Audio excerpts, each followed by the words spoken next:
नमस्कार साथियों, स्वागत है आप सभी का आपके अपने YouTube channel English with Ajay के अंदर। 3 सेशन हमने कंप्लीट कर लिए हैं। चौथी क्लास अपनी होने जा रही है और वो रहेगी टेंस की, ठीक है। और आज की क्लास कोशिश करेंगे जबरदस्त से जबरदस्त करें, शानदार से शानदार हम सीखेंगे। तो आज का अपना सेशन रहने वाला है टेंस का, ठीक है। कहते हैं कि इंग्लिश टेंसों पे टिकी है। चलो बढ़िया बात है, मान गए आपकी इंग्लिश टेंसों पे टिकी है, तो क्यों नहीं इस इंग्लिश को हम टिका दे टेंसों पे।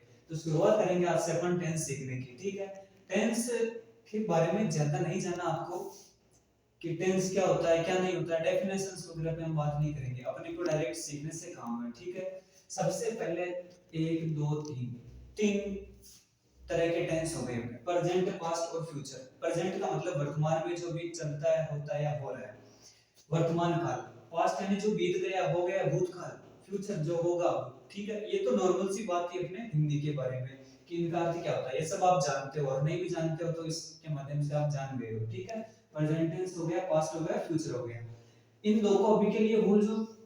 पहला पढ़ेंगे अपन प्रेजेंट टेंस, ठीक है। सबसे पहले अपन कौन सा लेंगे, प्रेजेंट टेंस, पहले नंबर का प्रेजेंट टेंस। प्रत्येक टेंस के चार पार्ट होते हैं, प्रेजेंट के चार, पास्ट के चार, फ्यूचर के चार, ठीक है। चारों पार्ट्स के नेम सेम ही है, कोई अलग अलग नहीं है। सबसे पहले लेंगे अपन प्रेजेंट टेंस के अंदर पहला पार्ट प्रेजेंट सिंपल। देखो मैं शॉर्ट में लिख रहा हूं प्रेजेंट, पी आर लिखा है शॉर्ट में मैंने, इसका मतलब होता है प्रेजेंट। प्रेजेंट में सिंपल, इंडेफिनिट भी बोलते हैं सिंपल को, प्रेजेंट इंडेफिनिट या प्रेजेंट सिंपल टेंस, ठीक है। सबसे पहले आपको बता देता हूं मैं हिंदी वाक्यों के अंत की पहचान, यानी कि किस तरीके के वाक्य जो होते हैं हिंदी के अंदर होते हैं, जिनको हम प्रेजेंट सिंपल टेंस के अंदर काउंट करते हैं। जिन वाक्यों के अंत में क्या आता है, ता है,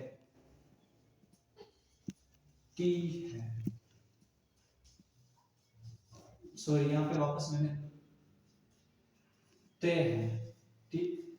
फॉर एग्जाम्पल, मैं पढ़ाता हूं, हम पढ़ते हैं, वह पढ़ती है। यानी कि जो काम अभी वर्तमान में होता है वो क्या हो गया आपका प्रेजेंट सिंपल टेंस। हम स्कूल जाते हैं, हम कोचिंग जाते हैं, या हम गांव जाते हैं, या यानी कि जो भी ताती से संबंधित जो भी बातें आ गई आपकी प्रेजेंट सिंपल टेंस के अंदर आ गई। बात आती है, ये तो हो गई आपके हिंदी वाक्यों के अंत की पहचान।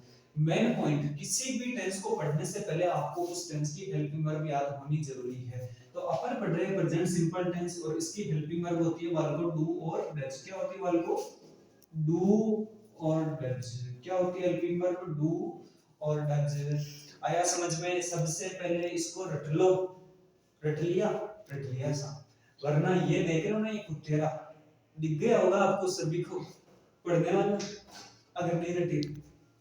डू और डज क्या होती है, हेल्पिंग वर्ब होती है।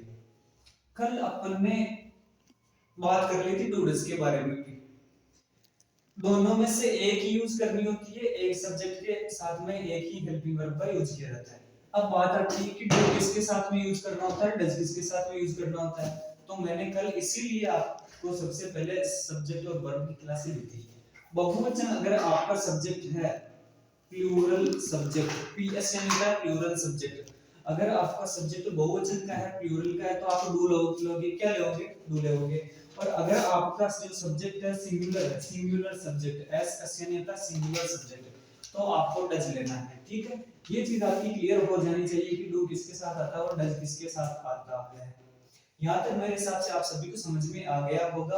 और आगे चलते हैं, थोड़ा स्टॉप करो क्लास को, ठीक है। बाल को अपन ने बात कर ली है डू और डज के प्रयोग की। अब बात करेंगे प्रेजेंट सिंपल के अंदर भी फिर चार तरीके होते हैं, चार तरह के वाक्य आएंगे, ठीक है। सबसे पहले पढ़ेंगे आप अफर्मेटिव को। क्या पढ़ोगे, अफर्मेटिव, सकारात्मक वाक्य। चार तरह के वाक्य आएंगे हर टेंस के अंदर, अफर्मेटिव, नेगेटिव, इंटरोगेटिव और इंटरोगेटिव नेगेटिव, ठीक है।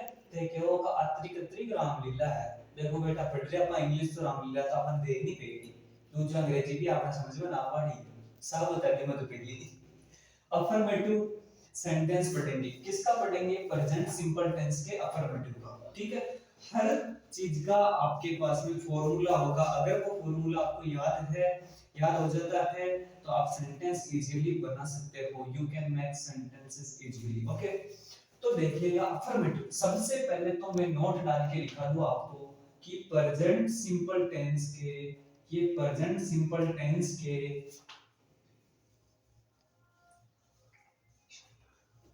अफर्मेटिव में, प्रेजेंट सिंपल टेंस के अफर्मेटिव में एच वी यानी कि हेल्पिंग वर्ब, एच वी का मतलब क्या होता है, हेल्पिंग वर्ब का यूज नहीं किया जाता है, का यूज नहीं, क्रॉस का मतलब नहीं किया जाता है, डू दिस का प्रयोग नहीं करना है, किसमें नहीं करना है, प्रेजेंट सिंपल टेंस के अफर्मेटिव में। तो फिर क्या करना है, आप बोलोगे कि कहीं कह रहा है डू दिस ने लगावा, तो बता दो ना कहीं कह रहा है। देखिएगा वाल को वर्ब की फर्स्ट फॉर्म या फर्स्ट, हाँ तो अभी अपन पढ़ रहे थे कि अफर्मेटिव के अंदर डू डज का प्रयोग न होके क्या होगा, डू डज का प्रयोग नहीं होता है, यानी कि हेल्पिंग वर्ब का प्रयोग नहीं होता अफर्मेटिव में। किसके अफर्मेटिव में, प्रेजेंट सिंपल के अफर्मेटिव में।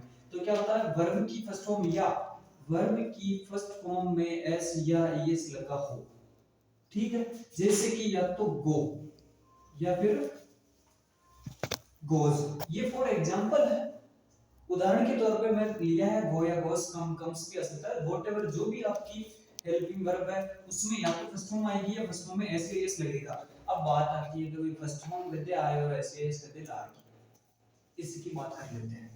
गद्दे ला की तो थाने बता भी गया हो, जब आपका सब्जेक्ट प्लूरल है, सब्जेक्ट प्लूरल है तो वर्ब की फर्स्ट फॉर्म लेनी है, और सब्जेक्ट अगर आपका सिंगुलर है तो एस या एस वाली फॉर्म लेनी है। आया समझ में, जो हमने कल बात की थी, अगर आपका सब्जेक्ट सिंगुलर है तो वर्ब भी सिंगुलर आएगी, सब्जेक्ट अगर प्लूरल है तो वर्ब भी प्लूरल आएगी।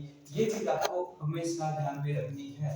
वो यानी कि वर्ब की फर्स्ट फॉर्म कब आएगी और एस के एस वाली फॉर्म कब आएगी, जब आपका सब्जेक्ट प्लूरल है, कर्ता बहुवचन का है तो आपको केवल फर्स्ट फॉर्म लेनी है, कर्ता अगर एकवचन का है तो आपको एस के एस वाली फॉर्म लेनी है।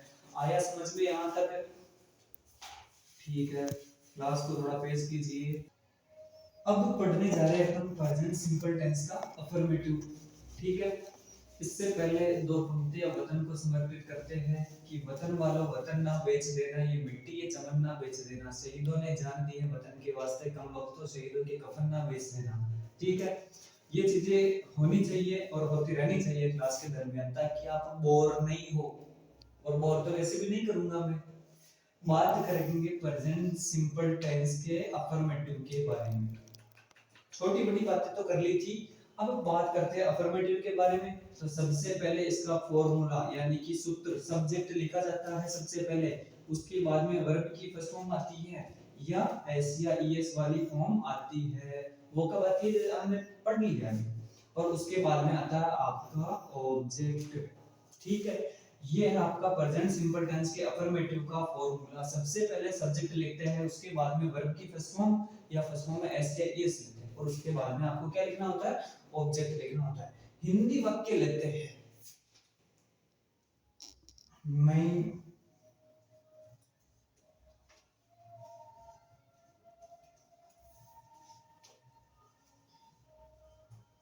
जाता हूं, एक छोटा सा मैंने वाक्य लिखा है, मैं जाता हूं। बता दो आपको, इजी से इजी वे में सीखेंगे, छोटे से छोटे वे में हम सीखना शुरू करेंगे, ठीक है। मैं जाता हूं, लास्ट में क्या आ रहा है, ता है, या मतलब ता तिथि से संबंधित ही आ रहा है, प्रेजेंट सिंपल टेंस ही है, और उसका अफर्मेटिव सकारात्मक वाक्य है, नहीं का वो तो हो रहा नहीं, इसके अंदर प्रश्न पूछा जा रहा नहीं है, तो क्या हो गया आपका, ये अफर्मेटिव हो गया।